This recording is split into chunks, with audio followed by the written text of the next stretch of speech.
We stand on the verge of American political history, a Super Tuesday where America will be heard regarding the future of a man who blames an earpiece for failing to denounce an avowed band of American terrorists, and who has such a commanding lead in the polls we could be facing a nominating convention of biblical proportions when it comes to arguments. This as the Republican process sinks to new lows, and a candidate running second decides the time is right to bring up an old and obscene joke about hand size. Could the GOP drop any lower on the way to Cleveland? A man whom many believe has a finger on the American and global economy pulse better than anyone goes counterclaim in where we are and what might happen in the near future. What does Warren Buffett know that others don't? And a simple question and a simple answer and a simple idea about David Duke and his support for Donald Trump. That's in telling it like it is. I'm Ed Berliner, and this is The Hardline for Monday, February 29th, 2016.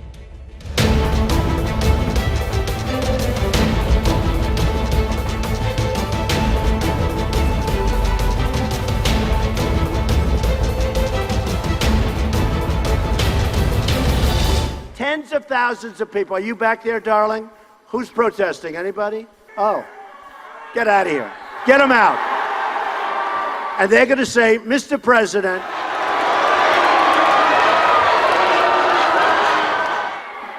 all right, get them out. Out, get out, out. Right smack in the middle of my punchline. On the eve of Super Tuesday, the day where a large chunk of this country takes a major step forward in deciding which combatants will get to match verbal gloves in November, deciding who gets the keys to the White House washroom and the nuclear codes, the man or woman who holds in their hands the possibility of affecting billions of people with one well or poorly intoned phrase, the trusted leader of the free world. And where are we? Talking about a candidate who blames an earpiece for failing to disavow one of the most hated domestic terror groups in America and one of their greatest racist, hate-mongering liars. Another candidate who stoops to using the metaphor of a really old and bad sexually oriented joke about the size of a man's hands. Unsubstantiated talk about mafia connections, and another who is already collecting a list of victims for her likely next opponent. Ladies and gentlemen, if you think the clown car has gone off the rails, you're not wrong. This is where we begin a special Super Tuesday preview of the political animal. Let's get to it. From the left, the former Democratic senatorial aide and contributor at The Hill, Brent Budowsky. From the right, online fundraising manager at Eberle Associates, where they work with conservative nonprofits and candidates, Ben Walters. Gentlemen, thank you so much for being here. Ben, I'm going to begin with you. There is no doubt Donald Trump heard the question posed to him by Jake Tapper at CNN. He heard the question. He knows who David Duke is. He knows who the Ku Klux Klan is. He knows that a $20 billion price tag is low for a wall. He knows all these things, and yet still he is far and away the leader coming up for Super Tuesday tomorrow. 49% in some places. Ben, what's going on? Right. You look at the KKK, David Duke situation. I definitely agree that he could have been more firm in getting out there and condemning David Duke, condemning the KKK, white supremacy, so forth. But I've noticed very little has been said about Hillary Clinton's close personal friendship with hang on a sec, herself, Robert Byrd. Ben, I get it, but we're going to get to Hillary Clinton in a moment. Let's stay on point here and stay on Donald Trump for a moment here, because this is the guy who is now, we have Ted Cruz talking about mafia links. This is getting out of hand, Ben. The GOP is devouring itself in small pieces here. Yet why is it that many Americans still believe, Ed, shut up, because Donald Trump's the answer? Well, I think we live in a society and a political culture where it's all about who can get the headline and who can get the most share of media attention, the most airtime, and so forth. And candidates have to resort to headline-grabbing quotes and put things out there every so often that's going to get some attention away from Trump. But they're not real, Ben. I think that's the problem thing. That's the one thing we have to look at. Look, and this is not a, people are going to say that we're just hammering away here and all we're doing is piling on. This is what happened today. Donald Trump tweeted a quote today.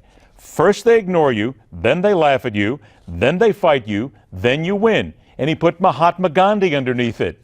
Ben, Mahatma Gandhi never said that. It's completely untrue. Yet nobody calls him on it, Ben. Shouldn't somebody in the GOP, I mean, how do they do this? Have they completely given up? I think they've tried one after the next. We've been, since June, they've been trying just different variations of different tactics to try to call Donald Trump out and hold him accountable for the different things he says and tweets, and they've gone down one after the next. All right. Brent, let's get you in here right now, because if you read some of the different reports that are coming around today, there are a few that indicate the Democrats are salivating.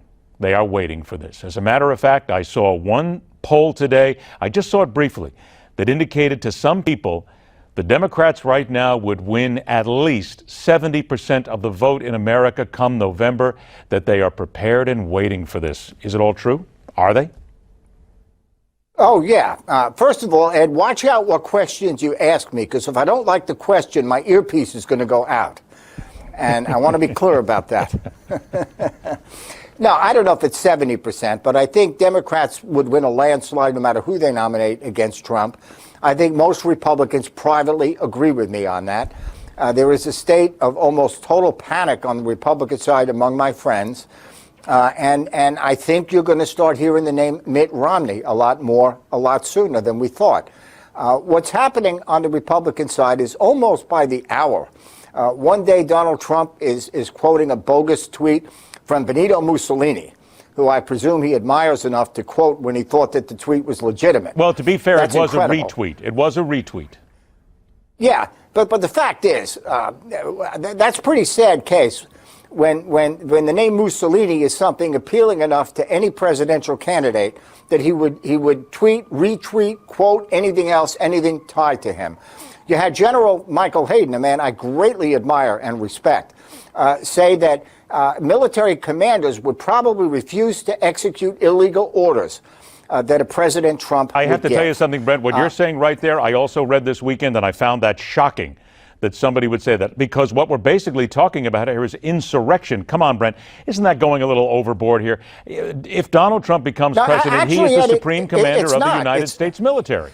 Now, under the Uniform Code of Military Justice, a commander or a troop cannot execute an order that is deemed illegal under American or international law.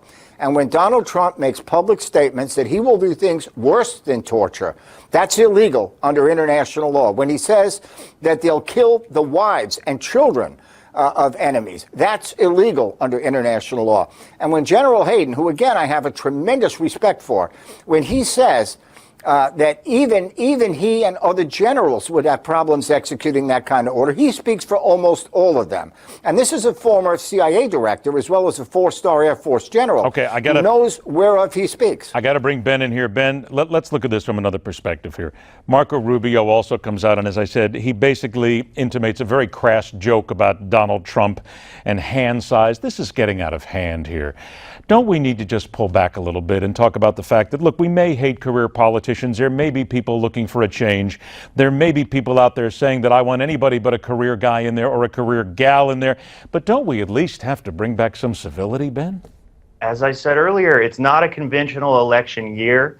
And every time that one of the politicians, one of the governors, any of the people who are running, who are no longer running, has tried to be the adult in the room and use that strategy, they've failed.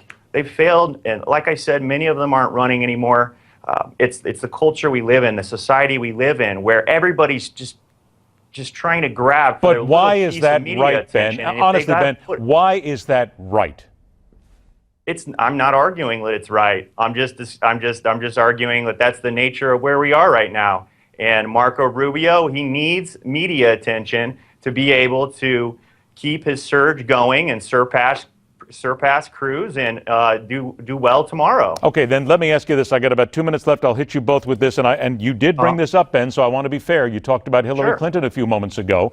When are we going to get to the point where people on the Republican side are going to start going after the real enemy, and that is, to them at least, Hillary Clinton? She seems to be invisible right now. Yeah, it's unfortunate. I think a lot of the infighting and so forth has to do with a lot of other folks in the media that are sort of provoking these different battles between the different Republicans. But certainly I would love for them to train their focus on Hillary. it's what we need to be doing, and hopefully we'll start seeing more of it after Super Tuesday. So, Brent, then we have to come down to it because here we go now. Hillary Clinton did very well in South Carolina. I think maybe better than a lot of people thought. Here we come up on Super Tuesday right now. And there is a thinking process from some people that, quite frankly, it's at the point where Bernie Sanders just wants to push her more left than really be elected president. Do you fall for that? No, I think Democrats believe, I certainly believe, that she gets more likely to be elected if she does maintain a progressive principle and if she does take that kind of a stand. I will tell you, though, if Donald Trump is nominated, there will be many, many high-level Republicans, either publicly or privately, hoping that Hillary beats her. Make no mistake about it. They consider Donald Trump a menace that could destroy the Republican Party and somebody who could be a dangerous and radically dangerous commander-in-chief. So you're saying that there are Republicans out there, Republican lawmakers and individuals who are willing to let somebody who may be in an orange jumpsuit soon actually be elected president? You don't think they'd actually throw their support behind her, do you? I don't think they'll throw their support behind her. Maybe a few will, but most won't. But they will act in a way by not supporting Trump and by criticizing Trump. Even Mitch McConnell told Senate Republican candidates it's okay to attack Trump, even if he's the nominee.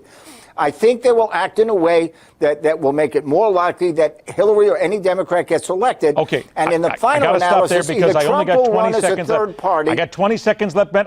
Ben, do you think Republicans would do that, cross lines, and go for Hillary? Not in a million years. I know I wouldn't. She's the last person I would vote for out of the entire batch. Here we go. Super Tuesday coming up. Don't worry, Brent. We're going to have you back. We got a lot of time to do this right now. Your earpiece didn't fall out. I give you a lot of credit for that. Ben, you got to be careful. That's what he does. He always threatens the earpiece gag. It's old.